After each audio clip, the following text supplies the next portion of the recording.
Sabemos que ayer terminaron muy tarde por la comparecencia del director de la Comisión Federal de Electricidad y les agradecemos muchísimo que estén ahora aquí con nosotros. Consideramos importante darles a conocer que hemos presentado una iniciativa de reformas a la Constitución, a la Ley de Presupuesto y Responsabilidad Hacendaria y a la Ley Orgánica del Congreso de la Unión, con el propósito de constituir formalmente el Consejo Fiscal de nuestro país. No estamos proponiendo ningún órgano que tenga autonomía constitucional, que tenga recursos extraordinarios, pero sí un órgano autónomo, con autonomía técnica, del mismo tipo de la Auditoría Superior de la Federación, cuyo propósito fundamental pues es garantizar la limpieza, la pulcritud, la objetividad, la vigilancia en todas las cuentas fiscales, de gasto y también de deuda. Sería un organismo que tendría como mandato pues auxiliar y hacer observaciones, hacer sugerencias y transparentar todo lo que tiene que ver con ingresos, con la sostenibilidad fiscal, con los gastos, la orientación más pertinente de los gastos que se deben hacer en nuestro país y también con el auxilio al Congreso.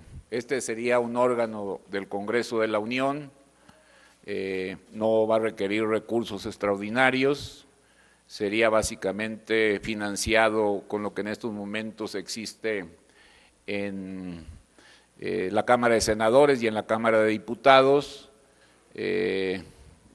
fusionando, compactando, dándole una dimensión mucho más grande a lo que hoy son algunos centros de estudio y de esta manera pues garantizar un mayor profesionalismo y un seguimiento adecuado a las finanzas y al gasto en nuestro país.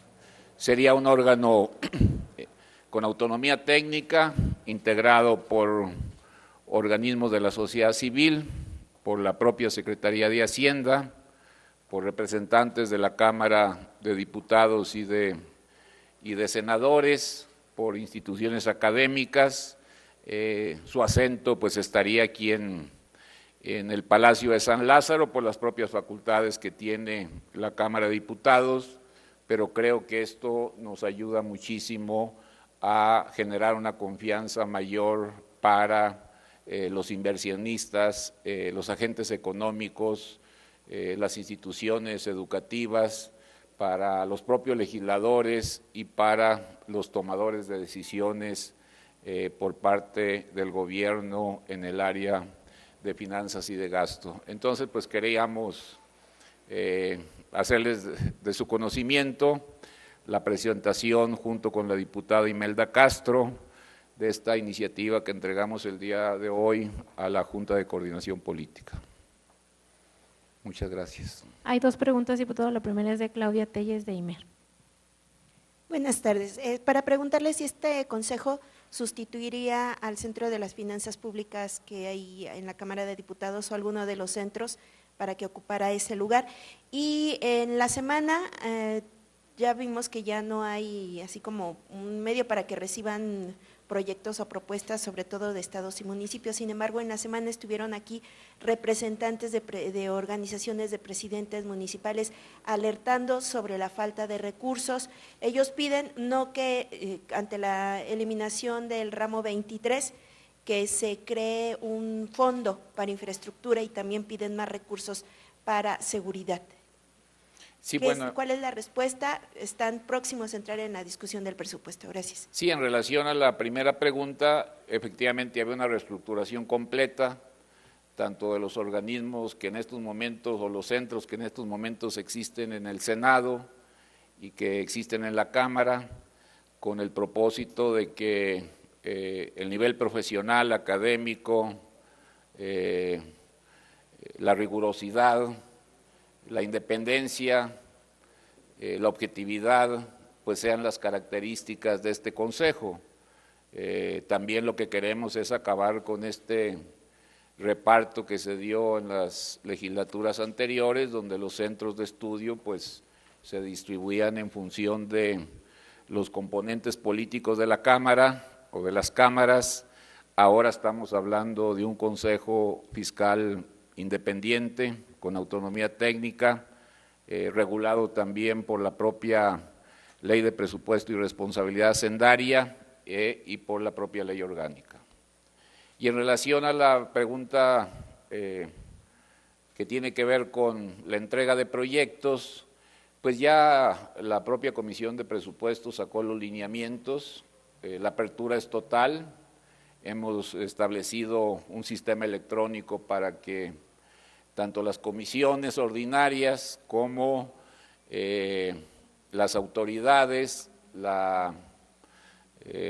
los promotores culturales o las personas en lo individual o las asociaciones civiles nos hagan llegar las propuestas que tienen que ver en materia de modificación de presupuesto.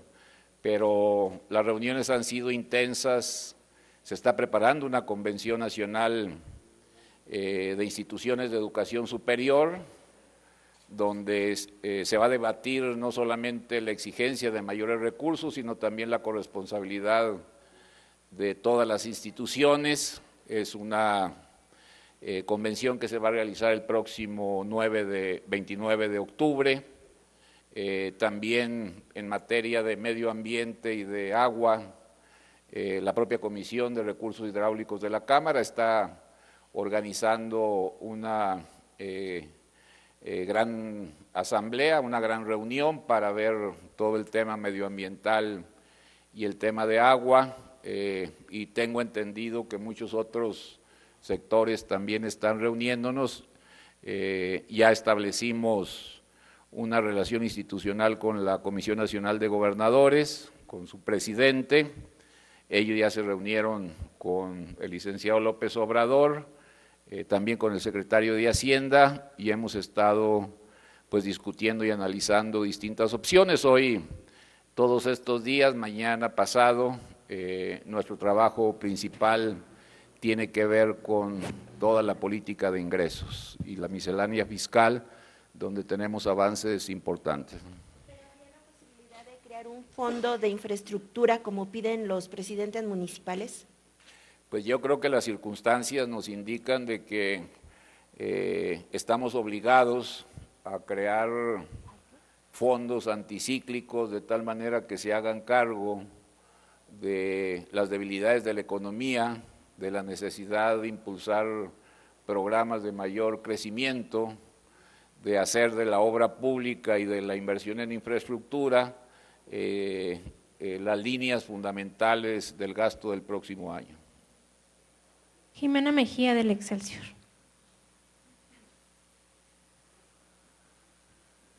Buenos días, diputado. Preguntarle, bueno, en este momento se lleva a cabo el Parlamento abierto con integrantes de la academia, con abogados, sobre las iniciativas del presidente para los delitos fiscales. Ellos comentan que es exagerada y que se trata de delincuentes a los empresarios. ¿Usted qué podría opinar al respecto? Si puede ser pues el ángulo que se le está dando a esta iniciativa y realmente si podría o tendría que cambiarse esta visión hacia este sector. Gracias. Bueno, lo primero que les queremos nosotros comentar, pues es que desde el año pasado, particularmente desde la Comisión de Presupuesto, traíamos nuestra especie de programa de acordeón, donde elaboramos una plataforma de lo que queríamos hacer para ordenar el actual sistema tributario, que sirviera como una transición a la reforma fiscal que se llevará a cabo el próximo, el último trienio de esta administración. Muchas de nuestras propuestas pues eran también recogidas de la propia experiencia mexicana, de las recomendaciones de la CEPAL, de los reportes finales de la OSD en materia del programa BEPS, y sobre esa base veníamos trabajando en 4 temas. Uno es de las primeras recomendaciones o las primeras acciones, la regulación fiscal del comercio electrónico, que ya viene plasmado, básicamente en el 99% estamos de acuerdo el gobierno y nosotros. También ustedes recuerdan que realizamos desde el mes de octubre las primeras discusiones, los primeros análisis sobre facturación falsa. Nosotros teníamos una propuesta para establecer un sistema de control que tiene que ver con la retención del impuesto al valor agregado para una serie de servicios. Dimos un primer paso con la desaparición de la compensación universal, que ya viene ahora establecido en una propuesta de reformas al Código Fiscal de la Federación, y viene ya recogida la aspiración nuestra centrada en este momento en las empresas subcontratistas. Ahí estamos viendo el porcentaje, hay una idea inicial, un porcentaje inicial por parte del gobierno para que sea el 100% de la retención del IVA. Estamos en estos momentos en ajustes, cuál sería el porcentaje más adecuado. También desde aquellos momentos, pues nosotros asumimos que un problema muy fuerte era la planeación fiscal agresiva, sobre todo como un mecanismo, como un instrumento de planear para evadir. Hoy el Ejecutivo afortunadamente ha presentado una propuesta para las operaciones reportables. Para algunos consideran que es un universo enorme que puede generar incluso problemas administrativos, y estamos en estos momentos acotando cuáles serían aquellas operaciones reportables que tendrían que darse a conocer a la autoridad fiscal, de tal manera que sea eficiente, que tenga la posibilidad de cumplir con el objetivo de acabar con la planeación fiscal agresiva. También desde hace tiempo estuvimos analizando y revisando el tema de la responsabilidad solidaria, sobre todo por las empresas relacionadas. En la propuesta del Ejecutivo no solamente están las empresas relacionadas, sino también los agentes independientes. Esto es motivo en estos momentos de una discusión, sobre todo para no afectar en la deducción de intereses y en la responsabilidad de socios el funcionamiento de la unidad productiva, y tampoco para no trastocar ni en este tema, ni tampoco en la clausura de los sellos que viene en la propuesta del Ejecutivo, para no trastocar la operación y el desarrollo de la empresa productiva. Pero la columna vertebral de regulación fiscal, de lucha contra las empresas factureras, de la subcontratación, de la planeación fiscal agresiva, pues es una columna vertebral que vamos a mantener, y afortunadamente estamos encontrando puntos de acuerdo y de coincidencia para respetar el debido proceso de los contribuyentes, para garantizar que no se afecte a la unidad productiva ni a la actividad económica, y también para enfocar las baterías y la investigación hacia aquellos que han hecho del negocio de la facturación falsa la práctica predominante de su actividad. Entonces, estamos caminando en buenos términos. Entonces, ¿sí se puede considerar que han hecho tanto daño a estos empresarios con delitos, bueno, equipararlo con delitos dolosos como podría ser el crimen organizado? Socialmente sí tendría pues que es que es una banda criminal. Los factureros son una banda criminal. Afortunadamente, si ustedes recuerdan, pues desde hace aproximadamente 2 meses yo solicité, junto con otra senadora, la Comisión Permanente, la información del Servicio de Administración Tributaria para que nos dijera cuántas denuncias habían presentado, cuántos se habían abierto ya las carpetas de investigación. El día de antier se comunicaron con nosotros y yo creo que el próximo, este fin de semana o el próximo lunes tendremos ya el reporte final de cuál es el avance que se tiene en estos momentos sobre las investigaciones y las empresas que ya tienen un expediente o se está integrando un expediente en la propia Fiscalía General de la República y en la propia Procuraduría Fiscal. Georgina Saldierna, de La Jornada. Gracias. Entonces, para precisar al contribuyente que se le detecte una factura falsa, al contribuyente, no digamos al facturero, a ese se le eliminaría el delito de defraudación fiscal y por lo tanto de delincuencia organizada, como viene en la minuta, por una parte, y por la otra, preguntarte sobre el partido, sobre Morena. ¿Por qué terminamos las finanzas Okay. y luego? Sí. Esos son de los ajustes que estamos haciendo. Estamos revisando no solamente la minuta que llega del Senado, la columna vertebral continúa, es catalogado como una banda criminal, como un delito de delincuencia organizada, donde el sujeto protagonista de la venta y de la compra de facturas falsas con dolo y como negocio principal, sí se tiene que tener como base no solamente la prisión preventiva oficiosa, la penalidad de delito grave y también, en su caso, si procede, la extinción de dominio.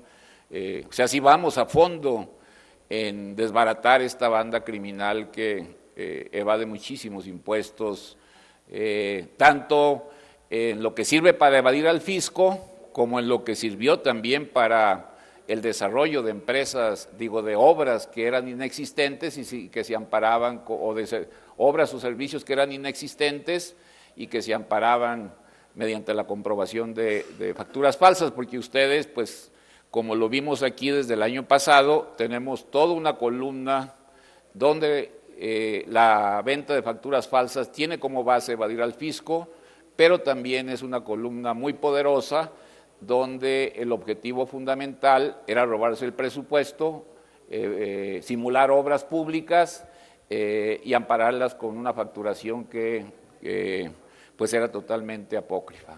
Diputado, en ese sentido, ¿tienen identificado de dónde emana más, de qué sector empresarial emana más la facturación falsa? Pues mire, son muchos servicios, sobre todo en el área de servicios. Por eso había 2 propuestas, que al final de cuentas en diciembre del año pasado nos inclinamos por desaparecer la compensación universal, porque con una gran cantidad de IVA compensaban impuestos sobre la renta. Ahí hay un avance muy importante en términos de recaudación, que en estos momentos llega a representar poco menos de 30,000 millones de pesos. Y estaban 2 propuestas, una manejada por nosotros, en el sentido que fuera una lista de servicios donde el contratante de esos servicios pudiera retener un porcentaje de IVA, y está la otra propuesta que nos envió el Ejecutivo, donde la retención de IVA se establezca en aquellas empresas subcontratistas, y lo que estamos viendo en estos momentos es el porcentaje de retención, que puede ser el 100%, puede ser las 2/3 partes. Estamos buscando la mejor manera, de tal manera que no pongamos en peligro la viabilidad de las unidades de producción por problemas de falta de flujo, que se derivan de la retención. Antonio Guzmán, de Radio Centro. Buenas tardes, diputado. Quiero 2 preguntas. La primera, dicen los representantes en el Parlamento Abierto que se realiza ahorita que atacar con esta reforma y con esta ley la facturación falsa es hacerlo con cañonazos cuando se requieren tiros de precisión, ya que el actuar discrecional del SAT y todo esto de prisión preventiva oficiosa va a dañar a todo lo que es el aparato productivo y a detener las inversiones. Entonces, ¿qué reflexión o qué juicio o qué comentarías a este respecto? Y segundo, piden que se frene su aprobación, ya que si bien no va pegada con el tema de la miscelánea fiscal esta ley, sí merecería más análisis y que se apruebe más adelante, si es necesario, No, vamos a ir a fondo. de las fechas que están fijadas para la ley de ingresos. Vamos a ir a fondo para castigar la defraudación y el delito cometido con la facturación falsa, y no nos vamos a detener. Creo que ya está suficientemente discutido, cuando menos de manera particular ya tenemos un año. Ustedes han visto estas tres opciones que manejamos, algunas ya se aplicaron, como es el de la compensación universal, había las dos otras opciones que les comentaba. Hoy tenemos la minuta del Senado, esa es una que tiene que ver con el castigo como delincuencia organizada, y otra la retención de IVA en el caso de las empresas que subcontratan. A mí me hubiera gustado más que se hubiera aceptado la que yo traía, pero con esas vamos avanzando poco a poco. Y respecto a la petición de que se frene hasta No, después. vamos a ir a sacarlas ahora. Yo creo que ya la discutimos muchísimo. La gente que está actuando de buena fe no será castigada. Por eso yo les decía que nos estamos moviendo sobre tres principios fundamentales. Uno, cuidar el debido proceso para que no haya absolutamente ninguna arbitrariedad. Dos, garantizar la permanencia y la viabilidad de la unidad económica para que no detengamos la actividad de las empresas, pero también tapar ya en definitiva, o avanzar en erradicar esa práctica de evasión fiscal. Entonces, ¿este foro de Parlamento Abierto es una mera catarsis? No, no es una mera catarsis, porque tenemos horas y horas en comisiones negociando y platicando absolutamente con los especialistas, con los organismos empresariales, con despachos, encontrando la mejor solución. Este foro ha sido de gran utilidad, todos las acciones, los movimientos que se han presentado, las propuestas que han sugerido, créanme que se están tomando muchísimo en cuenta en la redacción final. Y este Parlamento ha sido de una gran utilidad, porque al mismo tiempo tenemos reuniones paralelas, pues ya desde hace un poco más de 15 días, casi diario, ¿no? No hay más preguntas, diputado. Muy bien. Una más, diputado. Entonces, ¿no hay manera de quitar el tipificar la facturación falsa como delincuencia organizada? No. No hay manera. No, simple y sencillamente hay que ver, la facturación falsa se va a mantener como delincuencia organizada, quien la comete es una banda criminal. Pero también, ¿no? Y la prisión preventiva. Y todo lo que, la parte esencial, aquí lo que necesitamos es proteger a aquellos que por accidente, de manera involuntaria, les llegó una determinada factura, porque no pueden ser tratados de manera similar las personas o los grupos que de manera organizada se han establecido, se han organizado para hacer de la facturación falsa un negocio criminal, y esos deben ser sujetos a todos estos criterios cuya esencia vienen plasmados en la minuta que nos mandó el Senado. Pero la protección para la gente inocente, eso tengan la plena seguridad que se va a lograr. Anareli Palomares, de TV Azteca.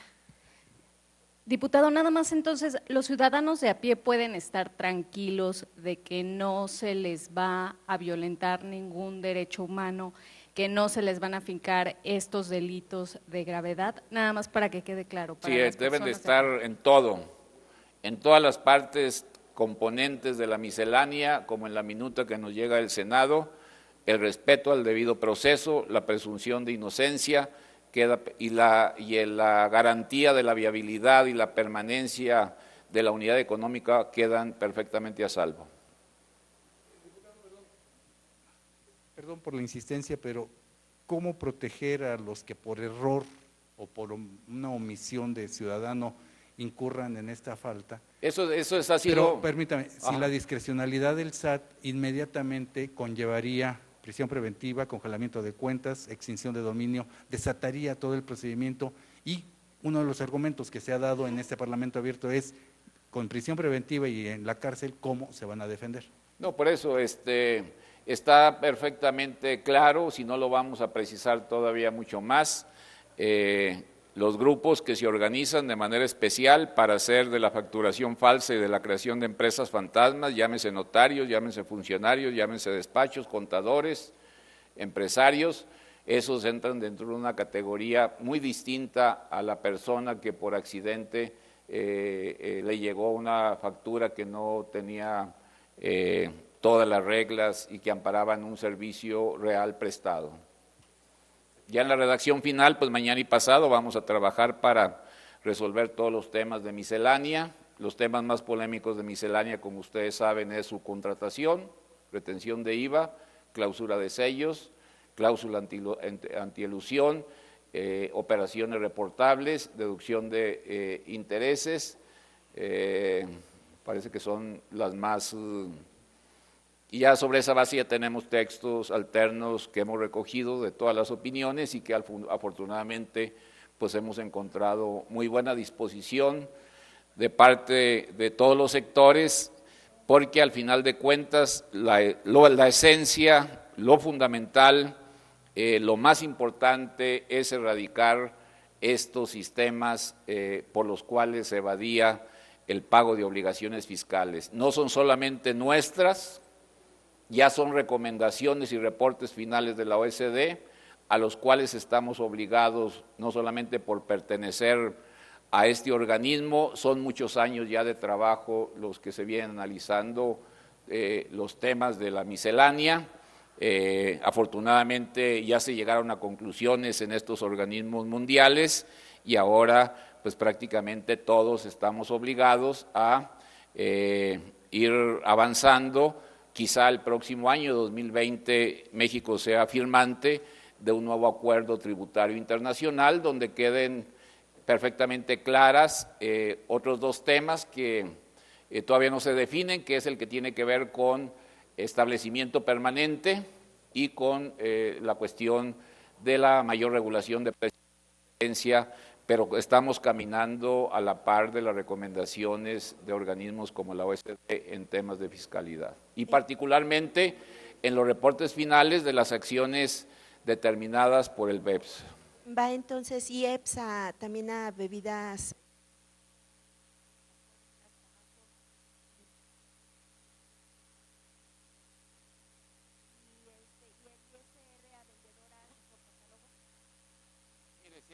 Se ha malinterpretado de manera tendenciosa el tema de las ventas por catálogo.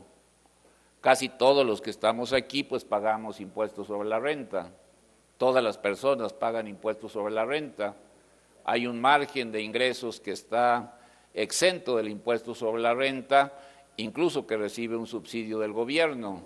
Aquí lo único que se está haciendo es que la empresa dueña de las ventas por catálogo, en su caso, retenga cuando el trabajador tiene un ingreso que lo obliga a pagar determinada tarifa del impuesto sobre la renta. Es decir, no se está haciendo absolutamente nada extraordinario. La mayoría de las señoras o de los señores, de las amas de casa, pues no ganan aquellos volúmenes de ingreso para pagar impuestos sobre la renta, pero quizá haya otras personas que sí tengan, y lo único que se está diciendo es las compañías de venta por catálogo tendrán que retener o en su caso reportar el ingreso de todas esas personas que están contratadas por ellos. Muchas gracias. Entonces, esta medida obligaría a las empresas a contratar a todos los vendedores que hoy hacen en su casa. Muchas de las empresas ya retienen el impuesto sobre la renta, de estas empresas.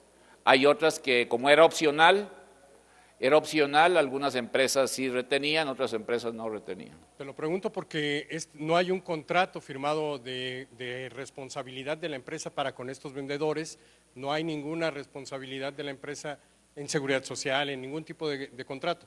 Es decir, no trabajan para la empresa. Bueno, sí son empleados de la empresa. ¿Los tendrá pues tiene que reportar y tiene que darse de alta en el registro de contribuyentes. No recuerdo ahorita, pero sí tenemos las cifras de cuántos son los que no lo hacen. Al rato, si quieren, se las mandamos.